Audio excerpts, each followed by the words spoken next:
The unexpected detour and a quiet prayer. The highway stretched before me, an endless ribbon of asphalt shimmering under a bruised twilight sky. The color was peculiar, not quite purple, not quite gray, but a melancholic blend of both that mirrored the tightness in my chest. I was hours behind schedule, pushing to make it to my sister's place for her birthday dinner. 35 years old and still struggling with punctuality, she'd tease me mercilessly about it later. Traffic had been brutal, a series of slowdowns and sudden stops that frayed my nerves with each passing mile. Brake lights glared red in the fading light, a constant visual reminder of my dwindling chances of arriving on time.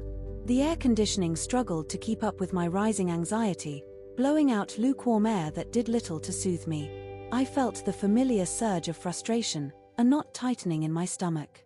Every instinct screamed, push harder, get there faster. My foot instinctively pressed down on the accelerator, then hesitated as I remembered the speed limit signs blurring past. I glanced at the clock, then back at the cars inching along, their occupants likely facing similar stresses. A wave of impatience threatened to overwhelm me, a feeling so familiar it was almost comforting in its predictability. Then, a little voice, not an audible one, but deep inside, whispered, breathe.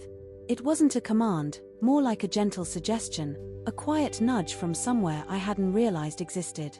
It felt unexpected, like a cool breeze on a sweltering day. I pulled over onto the shoulder, the gravel crunching beneath my tires. The sudden silence was almost jarring after the constant hum of the engine and the frustrated sighs I'd been letting out. I took several slow, deliberate breaths, focusing on the rise and fall of my chest, trying to anchor myself in the present moment. Each inhale felt shallow at first, but with each exhale, a tiny bit of tension seemed to seep away. And offered a simple prayer, just a request for calm, for clarity, for the ability to navigate whatever lay ahead with patience. It wasn't an elaborate plea, just a few heartfelt words whispered into the twilight air. The moment softened instantly, the tension in my shoulders eased, and I felt a subtle shift within me, a quiet settling. I felt lighter, as if a weight I hadn't even realized I was carrying had been lifted. It wasn't euphoria, but something quieter, more profound, a sense of acceptance. Almost immediately, a flashing sign appeared on the highway, road closure ahead, detour. My initial reaction was annoyance, a flash of irritation that threatened to undo all the progress I'd made. But then I remembered that quiet request, that gentle voice. Pride and frustration would have led me to ignore it, to try to power through, likely ending up stuck in an even worse situation, perhaps for hours. The detour added another 30 minutes, winding along backroads through rolling hills I'd never seen before. The asphalt was rougher here, the lines faded, but the scenery was beautiful. Fields of golden wheat swayed gently in the breeze, and ancient oak trees stood sentinel against the darkening sky. Fireflies blinked into existence as dusk deepened, tiny beacons of light dancing among the shadows.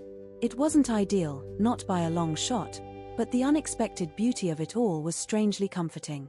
I found myself slowing down even further, wanting to savor each moment, each curve in the road. The radio played a soft melody, something nostalgic and familiar that tugged at my heartstrings. I arrived at my sister's just as she was lighting the candles on her cake. The warm glow of the room spilled out onto the porch, beckoning me inside. The hug she gave me felt warmer than usual, a genuine embrace filled with love and understanding.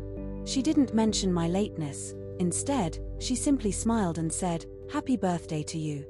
Later, reflecting on the day, it wasn't about making it on time. It was about choosing kindness to myself and to others and listening to that quiet inner guidance.